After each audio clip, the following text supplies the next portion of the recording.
Au sein de la Commission des affaires économiques, les députés examinent l'avenir de la filière automobile française, entre compétitivité, transition industrielle et souveraineté économique. Abonnez-vous pour ne rien manquer des débats. Bonjour à toutes et tous. Pour cette première de l'année, je vous présente tous mes meilleurs vœux à vous et à vos proches. L'ordre du jour appelle le débat sur le thème « La défense de la filière automobile française ». Ce débat a été demandé par le groupe Union des droites pour la République dans le cadre de sa séance thématique. Conformément à l'organisation arrêtée par la conférence des présidents, nous entendrons d'abord les rapporteurs qui ont établi une note qui a été mise en ligne sur le site de l'Assemblée nationale. Nous entendrons ensuite les orateurs des groupes, puis le gouvernement. Nous procéderons enfin à une séquence de questions-réponses. La parole est à Monsieur Éric Michou, rapporteur désigné par la Commission des affaires économiques pour une durée ne pouvant excéder 5 minutes. Parfait. Merci, Monsieur le Président, mes chers collègues. L'automobile est une part de notre identité collective et individuelle. Bien plus, la filière automobile est la mère de toutes les industries. Elle est un vecteur d'innovation, d'emploi et de souveraineté. Concrètement, dans les années 2000, la France produisait plus de 3 500 000 véhicules. Aujourd'hui, elle en produit 1 350 000. C'est un enjeu industriel, un enjeu social, un enjeu de souveraineté. Quand on touche à l'automobile, on touche au cœur de la nation productive. Elle représente plus de 350 000 emplois en France. L'industrie automobile est l'ossature, la colonne vertébrale de toute notre industrie. C'est le moteur de la métallurgie, de la chimie, de l'électronique, de la robotique, de l'automatisme. Sans industrie automobile, pas de sidérurgie, pas d'acier, pas de canon, pas de défense. Perte totale de nos souverainetés. Toutes les puissances mondiales ont un point commun, une industrie automobile puissante. Une nation sans industrie est une nation sous tutelle. Depuis 20 ans, et avec la complicité du Green Deal, l'Europe ne protège plus ses usines. Elle protège ses illusions. Vaste chimère technocratique et gauchiste. L'Europe réglemente pendant que la Chine fabrique. Nous votons des normes et la Chine produit des usines. Aujourd'hui, les voitures chinoises subventionnées arrivent massivement sur nos marchés sans respecter nos contraintes sociales ni environnementales. Nous abandonnons une technologie que nous maîtrisons pour dépendre d'une technologie que nous ne maîtrisons pas. En parallèle, les industriels chinois produisent chaque année plus de 30 millions de véhicules à moindre coût. Ils parviennent à imposer de nouveaux standards techniques de construction et de consommation. C'est un véritable grand remplacement industriel qui se produit par la Chine. Les batteries, l'électronique, les panneaux photovoltaïques, les éoliennes, les onduleurs, le tout piratage et pilotage possible à distance depuis où? La Chine, bien sûr. Une rupture technologique sans base industrielle est un suicide économique. Les industriels chinois ont bien l'intention d'envahir notre marché avec des produits faussement made in Europe. Ils sont conçus et développés en Chine et montés en Europe parfois avec 60 à 80% de pièces chinoises. À ce niveau-là, ce n'est plus une transition écologique, c'est une capitulation industrielle. Et pour quel résultat? L'importation massive de véhicules électriques chinois, des véhicules faussement écolos, composés de terres rares et de PFAS, et dont nous ne savons même pas comment nous allons recycler les centaines de milliers de batteries. La pollution n'a pas disparu, elle a été délocalisée. Mieux encore, les Allemands réouvrent les centrales à charbon et les Polonais relancent le train à vapeur. Le carbone ne connaît pas de frontières. On est évidemment en train de laisser crever notre industrie automobile au nom d'un dogmatisme vert absurde. Comme si le simple interdiction en France des moteurs thermiques allait sauver la planète. Avec l'interdiction totale des véhicules thermiques en France, on parle d'environ 0,25% d'émissions de CO2 à l'échelle mondiale. Et voilà la raison de notre suicide industriel français. Tout ce saccage est organisé par les gouvernements socialo-macronistes ou macrono-socialistes, c'est comme vous voudrez, avec la complicité de l'extrême gauche. À ce niveau-là, ce n'est plus de l'amateurisme, c'est de la bêtise. Enfin, il ne faut pas oublier le grand absent de cette manœuvre, le client. Sur les 20 dernières années, le nombre de normes concernant les voitures a doublé, entraînant directement une hausse de 45% du prix des véhicules. On impose un nouveau modèle de véhicule, plus large, plus lourd, électrique et finalement plus polluant, notamment en microparticules de caoutchouc. Fini les véhicules de moins de 4 mètres de long, fini la voiture familiale à prix abordable. La voiture ne doit pas devenir un privilège urbain pour des ménages aisés.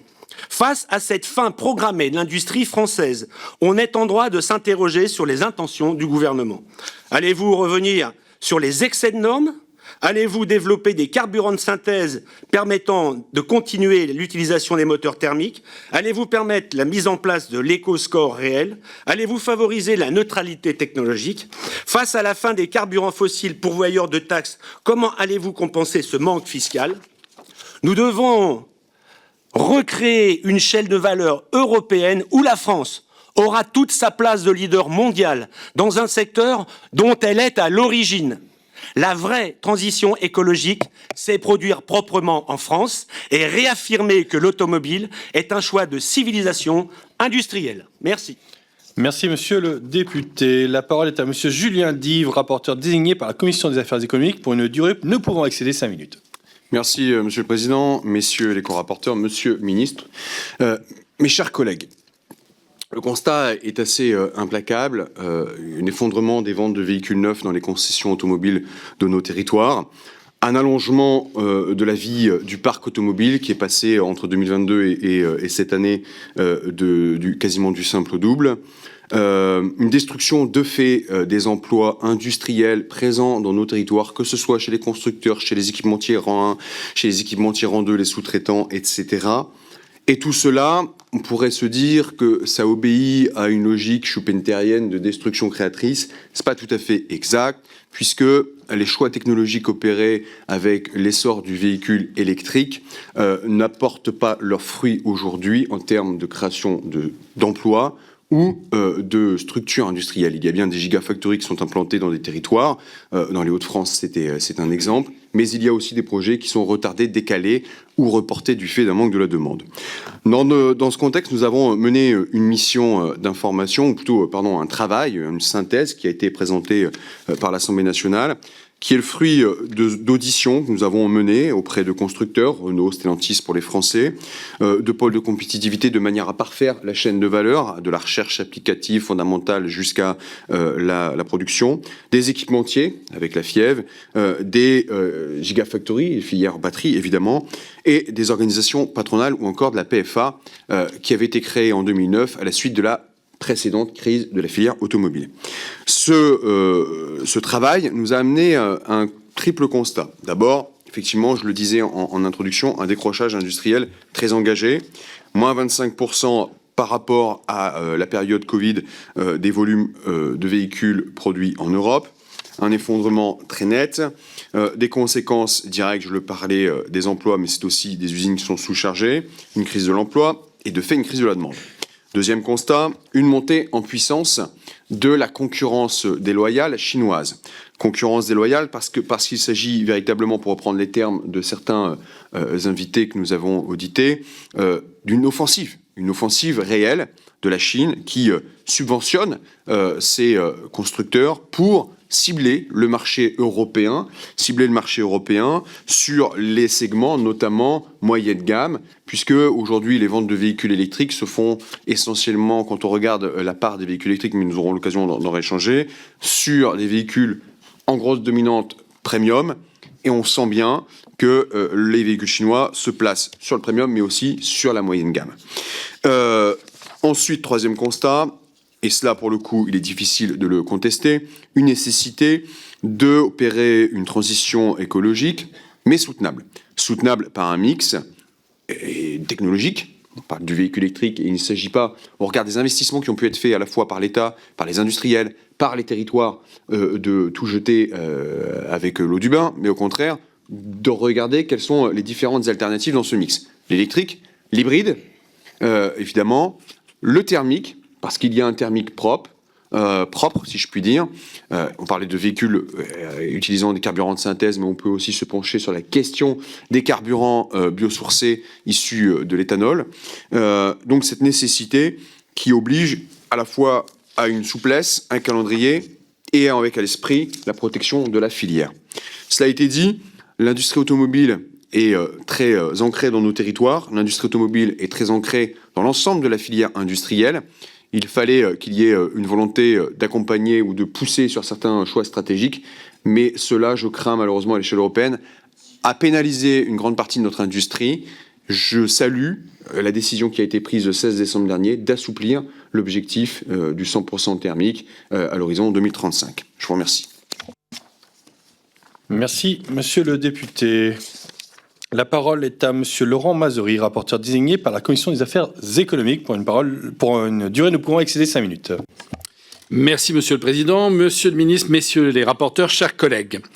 Nous le constatons tous, la filière automobile française connaît dès aujourd'hui de grandes difficultés et l'avenir s'annonce, selon les observateurs avertis, encore plus noir. Lors des auditions que nous avons menées avec mes collègues, messieurs les rapporteurs Julien Dive et Éric Michoud, les raisons exposées étaient claires et partagées par tous les acteurs. Un délai pour passer au tout électrique trop court, même si l'UE a finalement assoupli récemment ses demandes, une concurrence déloyale, notamment de la part de la Chine, et une évolution normative trop rapide, ne permettant pas la visibilité sur le long terme et trop restrictive pour faire face à la concurrence mondiale et à l'adaptation nécessaire du secteur aux exigences écologiques. Par ailleurs, si les Français restent attachés à la voiture, ils se tournent de plus en plus vers la voiture d'occasion. Pour les véhicules électriques neufs, les raisons financières en sont largement la cause et sont l'objet qui profite à générer un renoncement à l'achat et l'autonomie n'est pas compatible avec une utilisation quotidienne, particulièrement dans certains de nos territoires ruraux. Aussi, comme nous l'indiquons dans le rapport, la demande de véhicules neufs a fortement diminué en Europe et tout particulièrement en France. Si, comme dit précédemment, l'UE a récemment décidé de réduire l'objectif du tout électrique de 2035 à 90% des ventes de véhicules sans émission de CO2, le secteur s'est mobilisé pour atteindre l'objectif de 2035 et s'adapter à une technologie pour laquelle, malheureusement, la Chine a des années d'avance. Il a dû injecter des fonds particulièrement importants qu'il est nécessaire de rentabiliser dans un contexte où cette réglementation européenne a permis à la Chine de s'imposer sur le marché européen étant leader en la matière. Selon le PFA, un véhicule électrique sur 4 vendu en Europe serait désormais importé de Chine, mais elle exporte également sur notre marché des véhicules thermiques ou hybrides, rentrant directement en concurrence totale avec notre industrie. Au-delà des véhicules, il est également question des pièces importées en Europe par la Chine. Nous faisons face à des pays aux moyens financiers particulièrement importants, n'hésitant pas à recourir à des pratiques déloyales pour concurrencer nos industries sur notre propre territoire, ayant une très grande capacité d'adaptation aux normes européennes anti-dumping. Nous ne sommes plus dans le temps où il s'agit d'offrir un répit de court terme aux acteurs français et européens du secteur automobile pour faire face aux concurrents extra-européens. Il est nécessaire de leur offrir une réglementation claire, leur offrant une visibilité sur le long terme et permettant de les protéger le temps que le retard pris depuis des années soit enfin rattrapé. Il est également nécessaire de pouvoir anticiper et de donner d'autres perspectives au secteur. À titre d'exemple, dans mon territoire, les agglomérations de Saint-Quentin-en-Yvelines et la communauté urbaine de Grand Paris Seine-et-Oise, qui représentent une grande part de l'emploi direct et indirect régional de la filière en Île-de-France. Il y a quelques mois, j'avais notamment déposé une question écrite et une question au gouvernement sur les solutions qu'elle propose pour sauver notre industrie automobile, mais également les autres activités économiques qui en dépendent et les compétences qui risquent d'être perdues dans les territoires en transformant notre secteur automobile. Il s'agit notamment de pouvoir permettre au secteur de lui donner les moyens d'une reconversion par anticipation, à la fois pour sortir de la crise, mais également pour faire de cette dernière une opportunité économique et stratégique et ainsi renforcer notre souveraineté industrielle. Les compétences sont mobilisables pour d'autres secteurs, notamment, ça a été dit d'ailleurs, celui de la défense, dans un contexte où les budgets qui lui sont alloués vont, malheureusement, et de façon contrainte, par réalisme, largement augmenter dans les prochaines années. Cependant, l'accès aux PME de la filière automobile, qui représente, je vous le rappelle, vous le verrez dans le rapport, 73% des entreprises du secteur, au marché de la défense, fait face à différents obstacles que nous connaissons tous. Complexité des procédures de marché de la DGA, difficultés pour répondre au marché public, manque de lisibilité sur les moyens et les besoins à moyen terme. Les deux agglomérations précitées, encore une fois à titre d'exemple, proposaient des solutions concrètes et innovantes. Création de marchés intermédiaires, PME Défense, création d'un label, transfert de compétences automobile défense, mise en place d'un guichet DGA territoire, création d'expérimentation. Bref, les solutions sont multiples. Dans ce contexte, Monsieur le Ministre, même si des réponses ont déjà pu m'être apportées de façon générale sur ce transfert vers le secteur de la défense, je souhaite avoir votre avis détaillé sur ces solutions très concrètes, car là aussi, il en va de la sauvegarde de nos capacités industrielles. Je vous remercie. Merci, monsieur le député. Nous allons passer aux inscrits avec 5 minutes par groupe maximum. Pour l'Union des droites pour la République, monsieur Mathieu Bloch. Merci, Monsieur le Président. Monsieur le Ministre, mes chers collègues, pendant des décennies, l'histoire automobile française a été construite autour d'un objectif simple: répondre aux besoins concrets des classes populaires et des familles, permettre de se déplacer, d'aller travailler, de vivre dignement, notamment dans les territoires ruraux et périurbains. C'était la 2 chevaux, la 4L, la Renault 5, la 205, des véhicules accessibles, robustes, adaptés à la réalité du quotidien. Aujourd'hui, malheureusement, nous faisons exactement l'inverse. Nous construisons des produits à des prix exorbitants que les Français ne peuvent malheureusement plus s'offrir et qui ne répondent plus à leurs besoins réels. Une Renault 5 électrique aujourd'hui, c'est plus de 30 000 €. Un Peugeot 3008, c'est près de 50 000 €. Ce ne sont plus des voitures populaires, ce sont des produits normés pour satisfaire des objectifs technocratiques. Depuis plusieurs mois, tous les signaux sont au rouge pour la filière automobile française. Les dirigeants industriels alertent, les territoires s'inquiètent, les salariés, eux, angoissent. Et pourtant, l'Union européenne, avec la bénédiction du gouvernement français, poursuit une trajectoire qui met en péril tout un pan de notre économie. Je le dis ici très clairement, ce débat n'est plus un débat idéologique, ni même environnemental. C'est un débat de réalité industrielle. Un récent rapport parlementaire du Sénat dresse un constat sans détour. Baisse continue de la production, perte de compétitivité, dépendance croissante hors d'Europe, concurrence mondiale exacerbée. Il décrit un crash annoncé de la filière si nous persistons dans la trajectoire actuelle. Je l'ai déjà rappelé à l'occasion d'une question à votre prédécesseur, Monsieur le Ministre. Le marché n'achète pas ce que l'Europe veut que nous vendions.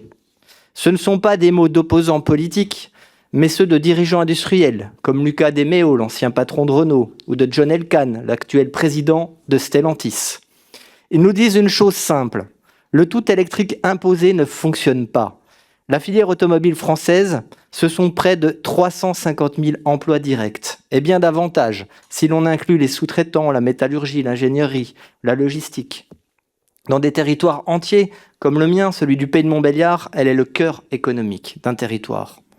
Or, que faisons-nous aujourd'hui? Nous empilons les normes, nous accélérons les contradictions, les interdictions, nous renchérissons les coûts.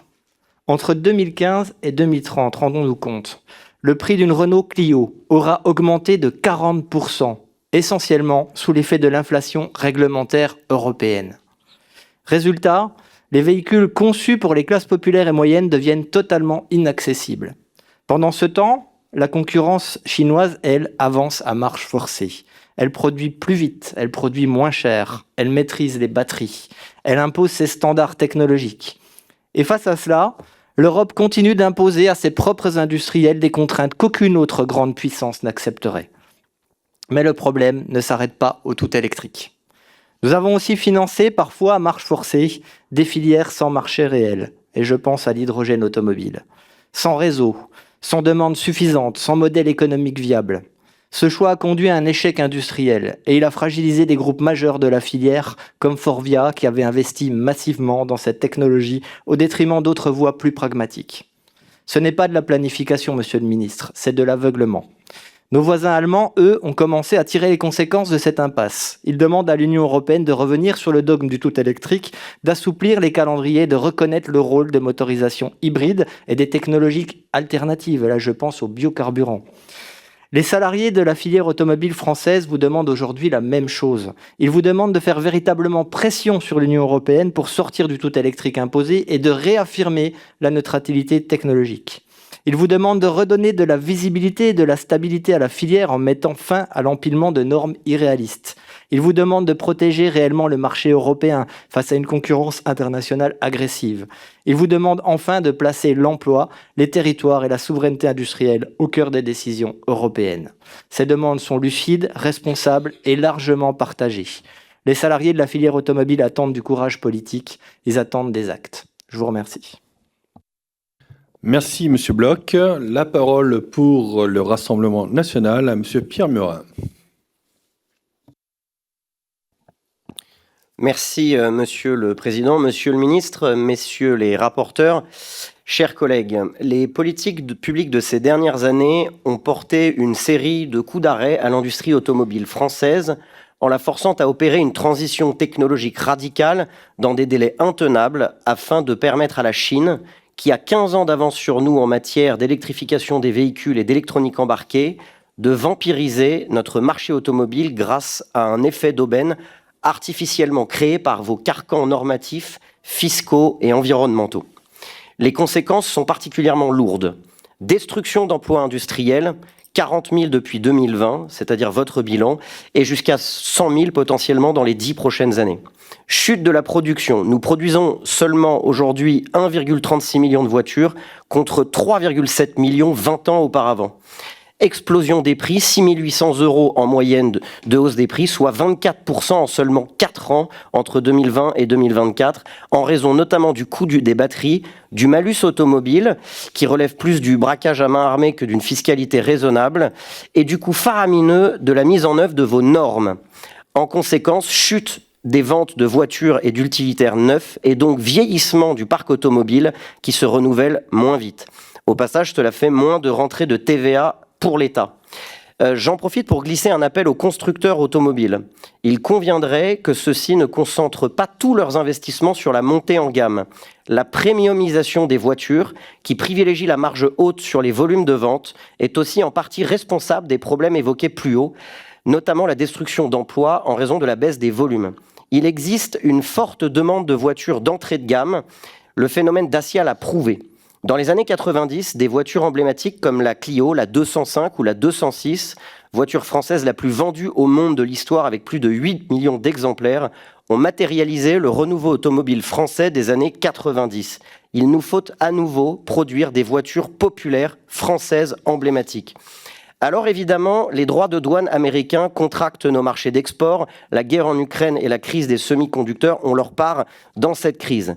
Mais vos politiques publiques ont hélas renforcé ces externalités négatives.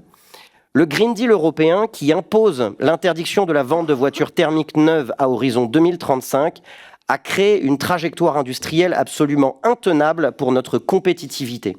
En l'état actuel des choses, et notamment de nos carcans réglementaires fiscaux et environnementaux, nous n'avons aucune chance de rattraper la Chine à court ou moyen terme en matière de voitures électriques, et nous serons broyés par un effet sécateur de la hausse inexorable des parts de marché chinoises en Europe, combinée à la chute de l'industrie européenne et française. Mais c'est hélas la vision macroniste, une France sans usines, sans agriculteurs, mais dont les touristes pourront toujours admirer la cathédrale Notre-Dame de Paris embarquée à bord de taxis électriques chinois. L'assouplissement de l'interdiction des voitures thermiques est un bon signal symbolique, mais sa portée est infinitésimale tant que les dogmes n'évoluent pas. Le leasing social et le bonus électrique subventionnent aux frais du contribuable les voitures électriques chinoises. Car ne nous y trompons pas, une voiture électrique, même avec un logo de marque française, reste chinoise car 80% de la chaîne de valeur d'une telle voiture est détenue par la Chine. Oui, il est bon de sortir de notre dépendance aux énergies fossiles, mais je vous pose la question, Monsieur le Ministre, est-il mieux de dépendre d'une chaîne de valeur qui détruit nos emplois ? Le raffinage du lithium est chinois, le cobalt extrait par des enfants est congolais et les concessions appartiennent à la Chine. Enfin, dans une approche de cycle de vie, la rentabilité carbone d'une voiture électrique n'intervient qu'au bout de 50 000 km minimum. Quand on sait qu'une voiture essence va en moyenne jusqu'à 90 000 km, le gain écologique d'une voiture électrique est infinitésimal et par suite rend disproportionnée la canonisation de la voiture électrique. Alors défendre la voiture électrique, c'est d'abord décréter, contrairement notamment à l'extrême gauche, que les mobilités routières font partie intégrante des mobilités de demain et que l'automobile a un avenir radieux en France. Instaurer une pause normative et fiscale pour que les industriels ne soient pas sans arrêt obligés de s'adapter aux caprices des pouvoirs publics. Enfin, miser sur la neutralité et la diversité technologique. L'électrique peut faire partie de la solution et il faut tout faire pour rattraper notre retard sur la Chine, mais il faut investir dans des moteurs thermiques qui consomment et polluent moins, des voitures bon marché, mais aussi relancer la recherche sur l'optimisation des carburants de synthèse afin qu'ils deviennent compétitifs. sur d'autres technologies qui nous permettent de bénéficier des immenses ressources naturelles et minières françaises. Se jeter dans les bras de la Chine, chers collègues, en matière d'industrie automobile, c'est désespérer de la France et renoncer à toute stratégie de puissance. Je vous remercie. Merci, monsieur le député. Pour le groupe Ensemble pour la République, la parole à madame Olga Givernet. Merci, Monsieur le Président, Monsieur le Ministre, Messieurs les rapporteurs, mes chers collègues. Effectivement, la filière automobile française et européenne traverse une crise profonde, une crise industrielle, sociale et stratégique. Et pour répondre efficacement, encore faut-il poser le bon diagnostic. Contrairement à ce que certains voudraient faire croire, ce n'est pas l'objectif de fin de vente des véhicules thermiques neufs en 2035 qui est responsable des difficultés actuelles de notre industrie. Les faits sont clairs, notre industrie automobile souffre, et c'est d'abord parce que le marché européen se contracte, parce que nous avons perdu une compétitivité à l'export, notamment sur le marché chinois, qui est devenu de très loin le premier marché automobile mondial. Depuis 2019, ce sont 6 millions de voitures de moins qui sont vendues chaque année en Europe. Et cette baisse s'explique en grande partie par une réalité que nos concitoyens vivent au quotidien. Les voitures neuves sont devenues trop chères. Ça a déjà été dit, entre 2018 et 2024, leur prix moyen a augmenté d'environ 40%, ce qui est bien au-delà de l'inflation. Alors certains parlent de problèmes de normes. Il faut aussi prendre en compte les difficultés d'approvisionnement, le prix et le coût des matériaux également. Le résultat, c'est que la voiture neuve devient inaccessible pour les Français et pour une partie croissante, notamment de la classe moyenne. Les volumes baissent, fragilisant l'ensemble de la chaîne industrielle et de ses sous-traitants. Dans le même temps, nos constructeurs ont perdu un marché clé, la Chine, un marché qui s'électrifie à grande vitesse et sur lesquels les acteurs européens ont trop longtemps hésité. On a pris du retard face à des concurrents massivement soutenus par des politiques industrielles offensives. Face à ce constat, se tromper de diagnostic serait dangereux. Remettre en cause nos objectifs climatiques ne ferait qu'aggraver notre retard industriel. La vraie question n'est pas le cap, mais bien les moyens que nous donnons pour l'atteindre. C'est précisément le sens du message porté par la France auprès de la Commission européenne. Oui, l'électrification est l'horizon de la mobilité, mais elle ne réussira que si elle repose sur une base d'industrielle européenne solide, compétitive et protégée contre la concurrence déloyale. Je veux ici saluer le travail conduit par la Commission européenne et son commissaire Stéphane Séjourné, chargé du marché intérieur et des services. Le paquet automobile dont vous avez évoqué le contenu présente aujourd'hui, il marque une évolution importante du cadre européen en articulant plus clairement des objectifs climatiques et politiques industriels. Il introduit une préférence européenne concrète. Elle conditionne une part significative des aides publiques à des critères de production sur le territoire de l'Union et notamment pour les flottes professionnelles et les petites voitures électriques. Elle est appelée à couvrir une majorité des volumes du marché à l'horizon 2030. Le texte prévoit également des flexibilités techniques encadrées pour les trajectoires 2030 et 2035 avec des mécanismes de lissage et une stabilité réglementaire indispensable, nous l'avons évoqué, à la sécurisation des investissements industriels. L'ensemble de ces mesures s'inscrit dans une stratégie industrielle européenne plus large. Elle inclut le développement des batteries et des matières premières critiques, les exigences de contenu local et un effort de simplification réglementaire. C'est ainsi que nous avons franchi une nouvelle étape. D'abord, il donne de la visibilité et des perspectives de long terme à nos industriels afin de sécuriser leurs investissements dans leur électrification. Ensuite, en faisant évoluer la réglementation européenne sur les émissions du CO2 pour qu'elle ne soit non seulement plus une réglementation que climatique, mais que ce soit une réglementation climatique plus juste, avec aussi une véritable réglementation industrielle au service de la production en Europe et du maintien de l'emploi. La nouvelle réforme du mécanisme européen d'ajustement carbone aux frontières compense le TSP payé par nos entreprises européennes, alors que leurs concurrents étrangers y échappent. Elle leur impose ainsi des obligations de décarbonation et préserve notre compétitivité. Concrètement, c'est 180 nouveaux produits qui sont intégrés, dont les portières de voiture, des câbles, des équipements, tout ce qui va dans la voiture. La protection des secteurs clés de l'acier et de l'aluminium est aussi renforcée pour mieux servir nos industries. Il ne s'agit donc ni de protectionnisme aveugle, ni de renoncement climatique, il s'agit de lucidité industrielle. Aujourd'hui, plus de 75% de la valeur d'un véhicule thermique est déjà produite en Europe. Notre ambition est bien d'être au minimum équivalent pour les véhicules électriques si nous voulons préserver notre savoir-faire et nos emplois. Enfin, défendre la filière automobile française, c'est aussi défendre une vision, celle d'une automobile propre, abordable, produite en Europe et accessible au plus grand nombre. Sans voiture abordable, il n'y aura pas ni transition écologique acceptée, ni base industrielle solide. Donc, les leçons de la voiture en 1990, elles sont dépassées. Nous avons perdu de vue également les débats autour du véhicule autonome qui, effectivement, peut favoriser la mobilité routière. Mes chers collègues, l'avenir de l'automobile européenne ne se jouera ni dans le renoncement, ni dans l'aveuglement idéologique. Il se jouera dans notre capacité à conjuguer ambition climatique, exigence sociale et souveraineté industrielle. C'est une voie exigeante mais réaliste que nous devons collectivement défendre. Je vous remercie. Merci Madame la députée. Pour le groupe La France Insoumise, la parole à Christophe Bex. Merci Monsieur le Président, Monsieur les co-rapporteurs, Monsieur le Ministre, chers collègues. La filière automobile française traverse une crise profonde, suppression d'emplois massive, concurrence internationale et les défis immenses de la transition écologique. Je salue tout d'abord les ouvriers et les salariés qui se battent pour maintenir les sites de production, préserver les emplois et défendre des savoir-faire industriels. La France est l'un des rares pays européens à disposer encore d'une filière automobile complète et cela lui confère une responsabilité particulière. Mais défendre cette industrie ne peut se faire sans poser une question centrale. À quoi sert-elle aujourd'hui et pour quels besoins sociaux ? Pouvoir se déplacer est une nécessité, un droit fondamental. Peu importe où l'on vit, chacun doit pouvoir accéder à une mobilité adaptée à ses besoins. La voiture a profondément transformé nos sociétés. Elle est un marqueur d'autonomie, parfois même de dignité sociale. C'est précisément pour cela que ce débat aurait dû être plus large. On ne défend pas une industrie uniquement parce qu'elle existe, mais parce qu'elle répond à des besoins collectifs, économiques, sociaux et écologiques. L'automobile est un pilier de notre économie. Pourtant, cette filière est aujourd'hui fragilisée. La France est au 12e rang mondial avec un déficit commercial de près de 20 milliards. Des dizaines d'entreprises ont été restructurées, ou fermées, mettant en péril des milliers d'emplois. Ce décrochage industriel touche des territoires entiers où l'automobile structure l'activité économique et l'emploi. Pourtant, notre pays reste massivement dépendant de la voiture. Elle représente plus de 80% des kilomètres parcourus chaque année par des véhicules motorisés. Cette dépendance est particulièrement forte dans les zones rurales et périurbaines. C'est cette contradiction, dépendre de la voiture tout en la rendant toujours plus chère, qui a nourri des crises sociales majeures, comme celle des Gilets jaunes. On taxe sans offrir d'alternatives crédibles dans des territoires déjà fragilisés. À cela s'ajoute un enjeu stratégique majeur, la souveraineté industrielle.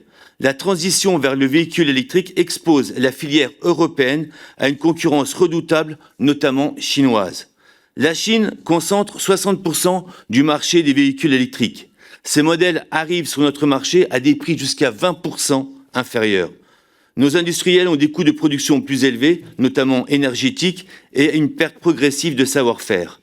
Alors, comment en est-on arrivé là ?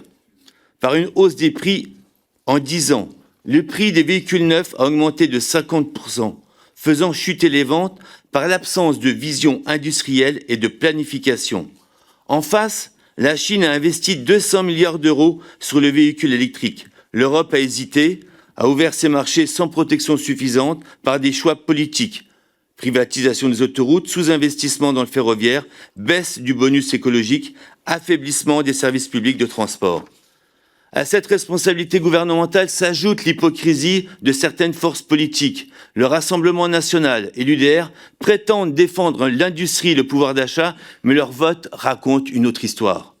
À l'Assemblée, ils n'ont pas hésité à faire de l'obstruction sur notre proposition de nationalisation d'ArcelorMittal pour éviter sa fermeture. L'acier est essentiel pour notre industrie automobile. Au Parlement européen, Jordan Bardella a voté contre l'interdiction de la production des moteurs thermiques en 2035 et s'est abstenu sur la taxe carbone aux frontières. Il s'oppose aux outils mêmes qui permettraient de protéger notre industrie, de planifier la transition et de résister à la concurrence déloyale des États-Unis et de la Chine. Nous portons une autre voie. Notre priorité est claire, garantir des mobilités accessibles, écologiques et socialement justes, tout en défendant une filière automobile souveraine. Cela suppose de rompre avec la logique néolibérale et la privatisation qui ont favorisé les modes les plus polluants tout en rendant les alternatives inaccessibles. Nous proposons de développer des solutions de déplacement à faible émission, accessibles à tous, de soutenir la recherche sur les carburants à faible impact et de déployer massivement les transports collectifs au quotidien. Cela suppose une politique industrielle forte et cohérente, un fonds public en soutien des entreprises, une planification de la transition et une protection assumée de notre industrie au niveau européen. Nous défendons une politique protectionniste, imposer des règles strictes aux constructeurs étrangers, renforcer les instruments douaniers et reprendre la main sur les infrastructures de transport en nationalisant les autoroutes et en mettant fin aux concessions privées. C'est en fait cela qui est au cœur des revendications de nos concitoyens. Nous articulons justice sociale, transition écologique et souveraineté industrielle. Merci, monsieur le député. La parole pour le groupe socialiste et apparenté à monsieur Julien Gauquel. Merci, monsieur le président, messieurs les co-rapporteurs, monsieur le ministre, chers collègues. La filière automobile n'est pas une industrie comme les autres, vous le savez, elle est l'un des piliers de notre appareil productif, de notre souveraineté et du développement économique de nos territoires. Comme vous le savez, le nord de la France a joué et joue encore un rôle central dans cette histoire industrielle. Des usines d'assemblage aux équipementiers, des fonderies aux sites de sous-traitance, des générations entières de salariés ont fait des Hauts-de-France un territoire automobile majeur, profondément structuré par cette industrie. Mais parler aujourd'hui de la défense de la filière automobile française, c'est nécessairement parler de l'automobile électrique, et plus particulièrement du Dunkerquois qui est au cœur de cette transformation historique. Récemment, l'Union européenne a décidé d'introduire des flexibilités dans l'objectif de sortie du moteur thermique en 2035. Cette décision intervient dans un contexte économique international tendu et au regard de la crise que traverse actuellement le marché de l'automobile, nous pouvons en comprendre la logique à court terme. Mais ces flexibilités ne doivent en aucun cas devenir un signal de recul, ni remettre en cause la trajectoire engagée sur nos territoires. Car dans le Nord, les investissements sont là, ils sont massifs, structurants et tournés vers l'avenir. Je pense à l'entreprise française Verkor, dont l'inauguration récente marque une étape décisive pour la souveraineté européenne des batteries. Je pense aussi au géant taïwanais Prologium, qui a fait le choix stratégique de Dunkerque pour implanter une gigafactory de batteries de nouvelle génération. À travers ces projets, il y a des emplois, des savoir-faire, une capacité industrielle qui se construit pour faire de la France et de l'Europe le moteur de la décarbonation de l'automobile. Mais les décisions prises au niveau européen ne doivent pas fragiliser cette dynamique. Au contraire, elles doivent s'accompagner de contreparties fortes pour le marché de l'automobile électrique. Nous avons donc besoin de clauses de contenu local pour les véhicules électriques, sur les batteries bien sûr, mais aussi sur les moteurs, l'électronique et les matériaux stratégiques. Sans cela, nous subventionnerons la demande européenne avec notre argent public, mais au profit des industriels asiatiques, au détriment de notre industrie et de nos emplois. En ralentissant notre transition, nous risquons surtout de prendre du retard alors que la voiture électrique représente clairement le futur de l'automobile mondiale. Le débat n'est pas de savoir si des véhicules électriques seront produits, car ils le seront nécessairement. La question est de savoir où et par qui ils seront construits. Le surbonus pour l'achat de véhicules européens est une bonne nouvelle. Il va dans le bon sens, mais il ne peut être qu'une première étape. Comment aller plus loin? Comment instaurer une véritable préférence française et européenne assumée, cohérente et efficace? Quelles mesures entendez-vous prendre pour que nous basculions l'ensemble des flottes professionnelles vers l'électrique? Et je pense notamment aux flottes des grandes entreprises, mais aussi des administrations et des collectivités qui doivent montrer l'exemple. C'est un levier structurant, capable de créer des volumes, de sécuriser l'investissement industriel et de faire baisser les coûts. Et enfin, comment lever les freins psychologiques encore très forts chez les particuliers? Le prix, l'autonomie, la recharge, mais aussi la peur du changement. Et comment relancer la production d'un petit véhicule électrique populaire et abordable, l'équivalent moderne de ce que nous avons pu connaître à travers la 4L ou la 205, ces voitures mythiques, robustes, accessibles et qui ont motorisé le pays et structuré notre industrie, notamment dans les territoires populaires. Pour conclure, je veux seulement rappeler une chose essentielle, la transition écologique ne réussira que si elle est industrielle. Elle doit préserver nos emplois, valoriser nos savoir-faire et renforcer notre souveraineté. Que ce soit dans le Dunkerquois, dans le Nord ou dans les Hauts-de-France, nous sommes prêts à être les moteurs de cette grande transition vers l'électrique, mais il nous faut que la France et l'Europe soient pleinement au rendez-vous. Je vous remercie. Merci, monsieur le député. Pour le groupe La Droite Républicaine, la parole à monsieur Jean-Pierre Vigier. Merci, monsieur le président, monsieur le ministre, messieurs les co-rapporteurs et mes chers collègues. La filière automobile française traverse une période de grande fragilité. Sur le terrain, chacun le voit, des commandes qui ralentissent, des investissements différés et des sous-traitants sous tension. Et derrière cela, une inquiétude très concrète pour l'emploi industriel et pour la mobilité du quotidien, notamment dans les territoires ruraux et périurbains où la voiture reste indispensable. Cette fragilité n'est pas nouvelle, mais elle s'est aggravée. En 20 ans, la production automobile française a été divisée par 3. Entre 2020 et 2025, la filière a déjà perdu 38 600 emplois. Et selon l'étude Xerfi publiée en juin 2025, 95 000 emplois nets supplémentaires pourraient disparaître d'ici 2035, soit plus d'un quart des effectifs. La réalité de la filière, ce sont surtout des PME et des TPE à hauteur de 73% et 21% d'ETI. Ce sont des sous-traitants et des équipementiers profondément ancrés dans les territoires. Ce sont eux qui encaissent en premier les chocs, avec près de 30% des emplois des équipementiers aujourd'hui menacés. La première difficulté est connue. Les demandes de véhicules neufs reculent fortement en France et en Europe. Les ménages se reportent sur l'occasion. Le véhicule électrique reste trop cher, environ 50% de plus qu'un moteur essence. Et dans de nombreux territoires, notamment ruraux, le manque de bornes de recharge rapide rend son usage compliqué, voire irréaliste. À cela s'ajoute une concurrence internationale d'une brutalité inédite. La Chine est devenue le premier producteur mondial de véhicules électriques, puis le premier exportateur. Aujourd'hui, un véhicule électrique sur 4 vendu en Europe est importé de Chine. Cette part pourrait atteindre 10% du marché européen d'ici 2030. Et cette concurrence ne concerne pas seulement les véhicules finis, mais aussi les batteries, les composants et les pièces de rechange. Soyons lucides, la réglementation européenne actuelle privilégie en pratique une technologie largement dominée par la Chine. C'est un non-sens économique et industriel. Cette situation fait peser des enjeux majeurs de souveraineté liés à notre dépendance aux terres rares, aux métaux critiques et aux technologies embarquées. La filière souffre aussi d'un déficit de compétitivité. L'Europe investit moins que ses concurrents américains et chinois.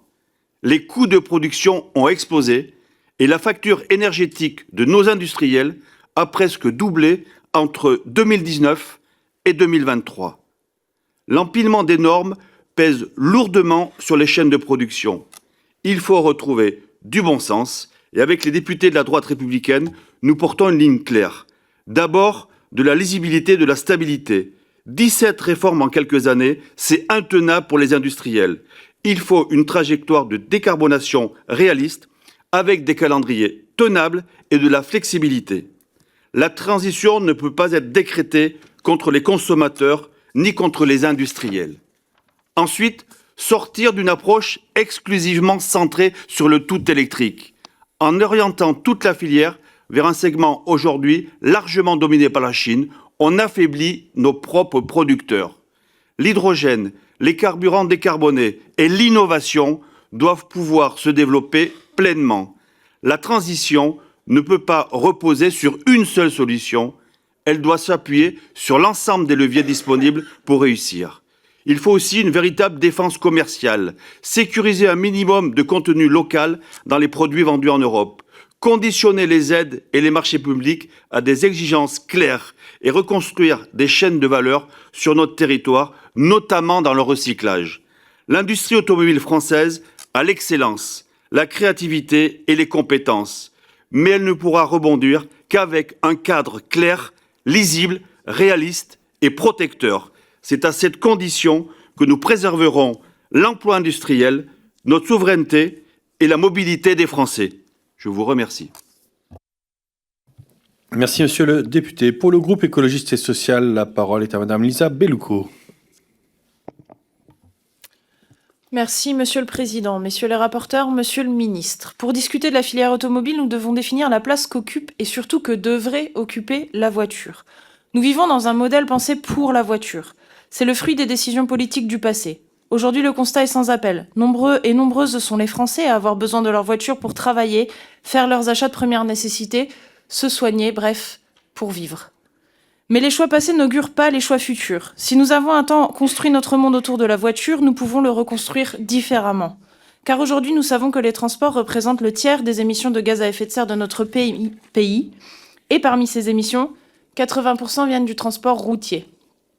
Aujourd'hui, nous savons que la construction des routes mutile nos paysages, fractionne les habitats naturels, nous expose aux inondations, remplace nos champs par du béton et amenuise notre souveraineté alimentaire. Aujourd'hui, nous savons que plus de 3/4 des Français ne peuvent plus s'acheter de voitures neuves tellement leur prix a explosé. Et depuis les Gilets jaunes, nous savons que la voiture est un fardeau financier pour nos concitoyens. Elle consomme jusqu'à 20% des revenus des ménages. Aujourd'hui, nous savons que la voiture tue.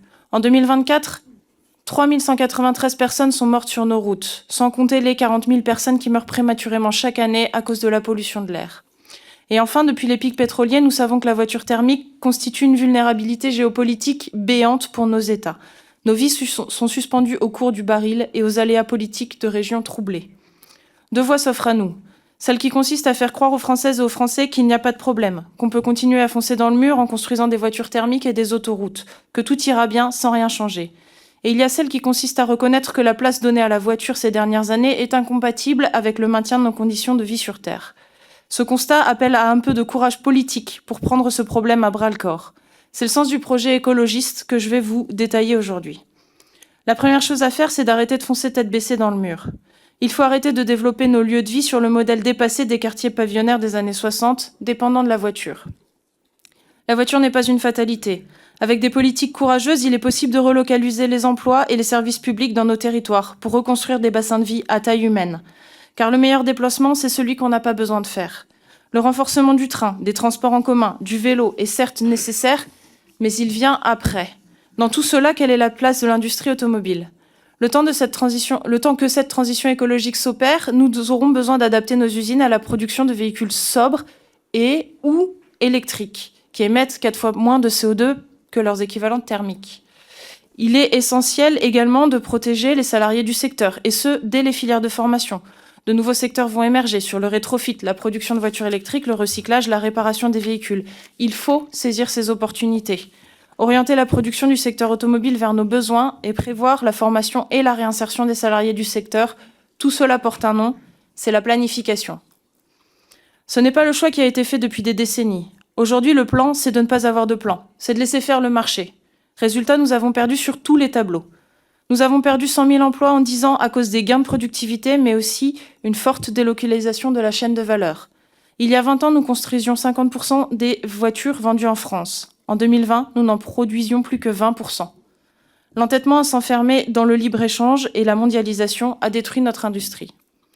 Faute d'encadrement, l'industrie automobile a fait le choix de privilégier la valeur financière au détriment du volume et donc de l'accessibilité des véhicules aux classes populaires. Cela s'est traduit par une augmentation de 10 000 € en moyenne par véhicule. On a remplacé nos Clio par des SUV énergivores. Perte de nos emplois et de notre souveraineté, dégradation de notre avenir climatique et abandon des classes populaires.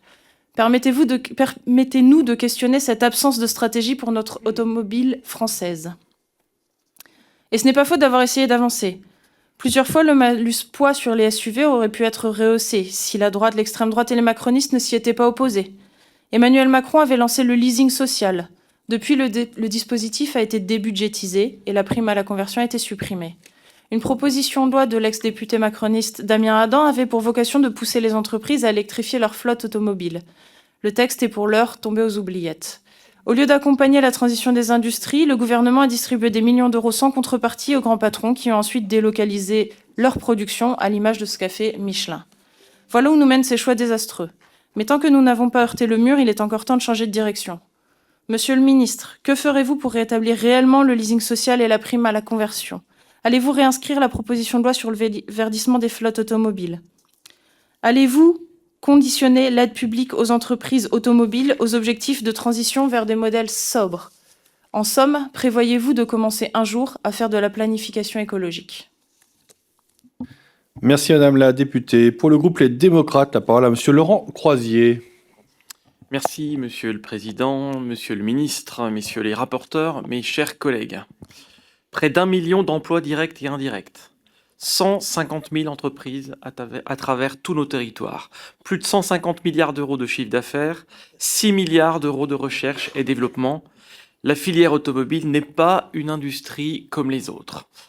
Elle est au cœur de notre histoire industrielle, au cœur de la vitalité de nos territoires, au cœur de la souveraineté française et européenne.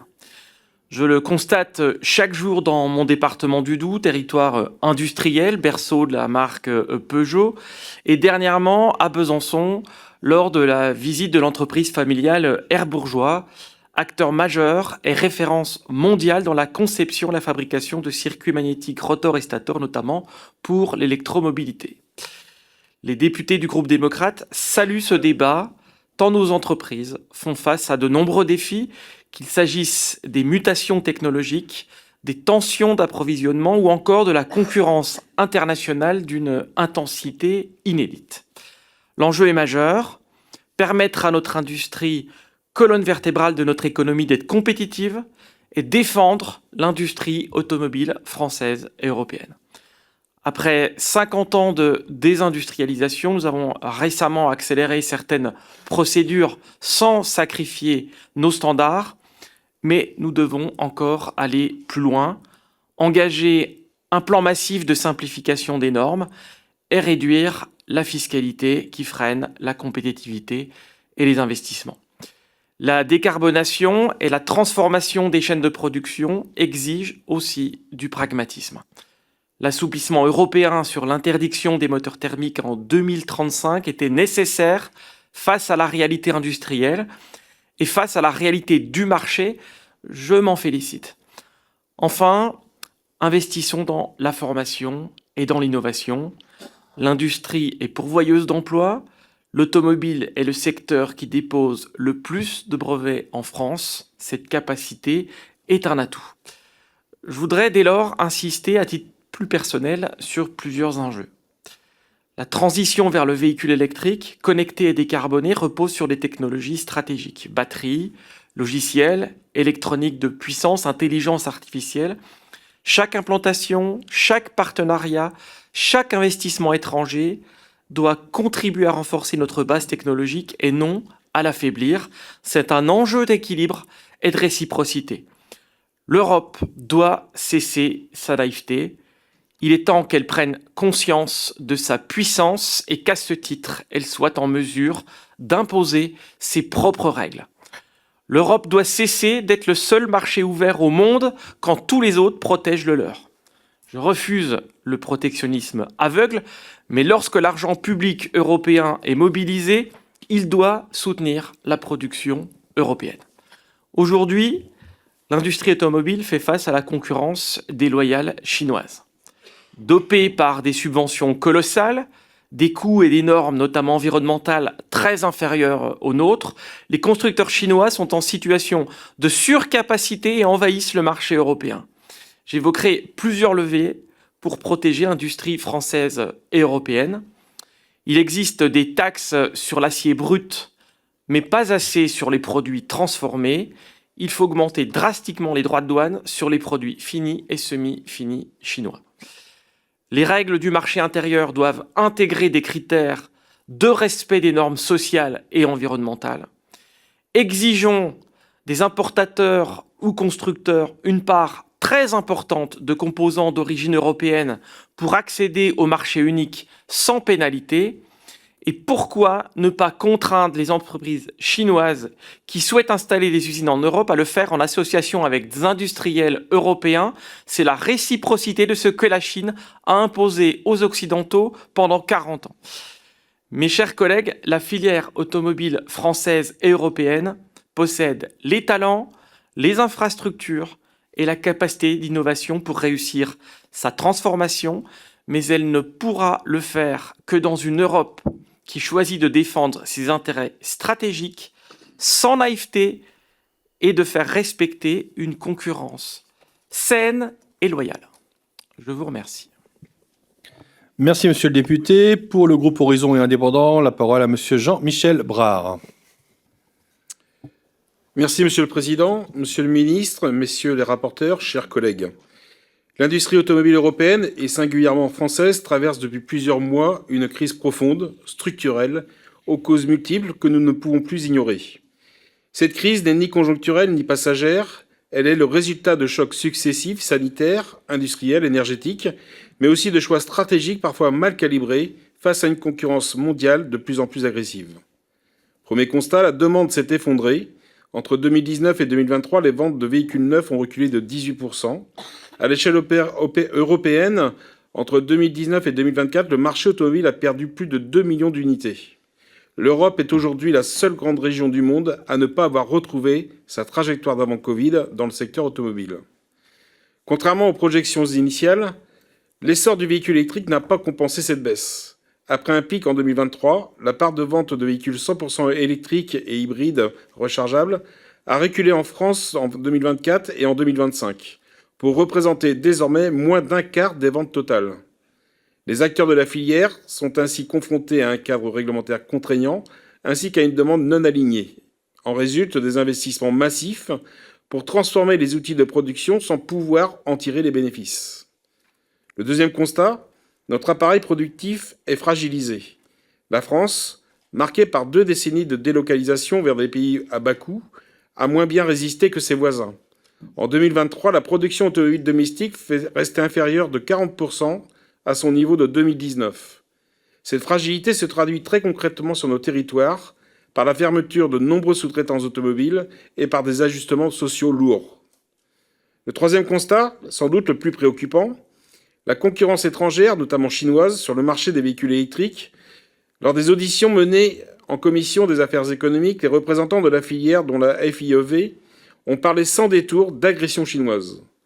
Une concurrence fondée sur des capacités industrielles massives, des coûts très inférieurs, des subventions publiques importantes et une avance technologique estimée à près de 25 ans dans le véhicule électrique. Dans ce contexte, rappelons une vérité essentielle. La filière automobile est la colonne vertébrale de notre industrie.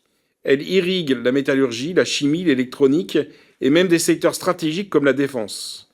Elle est aussi un moteur majeur d'innovation. Plus de la moitié des brevets déposés en France proviennent du secteur automobile.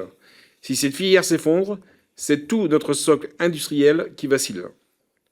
Face à cette situation, le groupe Horizon et Indépendants prend acte des récentes annonces européennes. La Commission européenne a présenté le 5 mars dernier, en 2025, un plan d'action pour l'industrie automobile, structuré autour de 5 priorités claires. L'innovation et le numérique, la transition vers une mobilité propre, la résilience des chaînes d'approvisionnement, les compétences et la dimension sociale, et enfin, les conditions de concurrence équitable. Nous saluons également le relèvement en juillet 2024 des droits de douane sur certaines importations extra-européennes. Ces mesures ont déjà produit des effets. Les importations des véhicules chinois ont reculé de près de 20% et leur marché en Europe est passé de 27% à moins de 20%. Au niveau national, le soutien de l'État est indispensable. Le plan France 2030, doté de 54 milliards d'euros, a permis de soutenir la recherche, l'industrialisation et l'objectif de produire 2 millions de véhicules électriques et hybrides par an. Les dispositifs de soutien à la demande ont également été mis en place, tant pour les ménages que pour les entreprises. Mais cela ne suffira pas. Notre groupe appelle au soutien massif de solutions dans lesquelles la France peut devenir un acteur incontournable, comme les carburants de synthèse et les biocarburants. La transition ne peut être monolithique. Enfin, une question centrale demeure. Produire en Europe ne suffit pas si 90% des composants proviennent de la Chine. La mise en place d'un véritable contenu local européen, avec des avantages réglementaires et fiscaux conditionnés, est désormais inévitable, à condition de préserver la compétitivité, bien sûr, de nos entreprises. Je vous remercie. Merci, monsieur le député. Pour le groupe Liberté Indépendant Outre-mer et Territoire, la parole à David Topiak. Merci, monsieur le président, monsieur le ministre, mes chers collègues. Le débat que nous avons cet après-midi n'est pas un simple débat technique, mais un débat stratégique, un débat social. C'est un débat sur notre souveraineté industrielle, car notre industrie automobile n'est pas seulement une fierté nationale, elle est l'un des piliers de notre puissance industrielle, de nos territoires, de nos emplois, avec plus de 329 000 salariés directs concentrés dans le nord et l'est du pays. Or, la filière automobile traverse une période de crise sans précédent. Dans ce contexte, nous devons absolument nous doter d'une stratégie industrielle cohérente et protectrice pour éviter que la transition ne se traduise par une perte de souveraineté, de savoir-faire et d'emplois et par un affaiblissement de nos sites de production. Au niveau local, les collectivités qui ont la compétence en la matière de développement économique sont au rendez-vous. La région de France soutient par exemple le développement massif d'usines de production de batteries, ce qu'on appelle les gigafactories. Les intercommunalités accompagnent également l'implantation de ces nouvelles usines sur leur territoire, comme Envision sur Douisis Aglo et Vercors par la communauté urbaine de Dunkerque. Les industriels investissent massivement pour moderniser leurs sites de production. Avec l'exemple de Stellantis, ce sont plus de 3 milliards qui sont désormais investis. Renault a développé dans ces 3 manufactures de la région du pôle Ampère Electricity, qui emploie 5000 personnes avec des premiers succès commerciaux remarquables comme la Renault 5 e-Tech produite à Douai et qui est en tête des ventes des véhicules électriques en France. Mais ces succès industriels et commerciaux restent malheureusement exceptionnels dans une filière automobile à qui on impose l'adoption d'une seule et unique technologie, l'électrique, sur laquelle les Chinois disposent d'un avantage compétitif majeur. Cette transition précipitée et déconnectée du marché menace la pérennité de nos industries automobiles et de nos savoir-faire. Au niveau européen, les mesures compensatoires sont essentielles pour nos industries. Au niveau national, Monsieur le ministre, des mesures simples et efficientes peuvent également être mises en place rapidement pour nos industriels français. Je passe tout d'abord à la réglementation et la fiscalité sur les véhicules hybrides, non rechargeables ou pas, comme la Toyota Yaris produite à Valenciennes, mais aussi la Citroën C5 Aircross ou la Peugeot 308. Toutes les technologies contribuant à la décarbonation doivent être encouragées. Le rapport sénatorial de la mission d'information sur l'avenir de l'industrie automobile française préconise d'ailleurs de mettre réellement en œuvre le principe de neutralité technologique. Or, dans le projet de loi de finances, ces véhicules hybrides sont la cible de malus écologiques. De manière plus générale, il est urgent de baisser la fiscalité sur ces véhicules vertueux, mais aussi de pérenniser les mesures incitatives. Le leasing social doit être inscrit dans la durée. Au final, les constructeurs et tous les acteurs de la filière demandent une simplification de la réglementation et une stabilité dans leur fiscalité. Enfin, il est urgent d'encourager nos industriels à créer une nouvelle catégorie de petites voitures électriques à petit prix. Ce segment est essentiel pour une mobilité accessible à tous et pour l'emploi industriel. Je pense à des petites voitures qui coûteraient moins de 15 000 €, par exemple. Les constructeurs sont prêts à s'y engager, mais il est nécessaire ici aussi de simplifier la réglementation pour ces petits véhicules. Des mesures incitatives comme un taux de TVA réduit ou la mise en place d'un système de stationnement gratuit favoriseraient l'émergence de ces véhicules électriques compacts. En conclusion et en complément de nos actions au niveau de l'Union européenne, il convient de simplifier la réglementation, les normes qui pèsent sur la construction des véhicules électriques en France et d'assurer une fiscalité stable et incitative afin de rassurer les constructeurs, mais également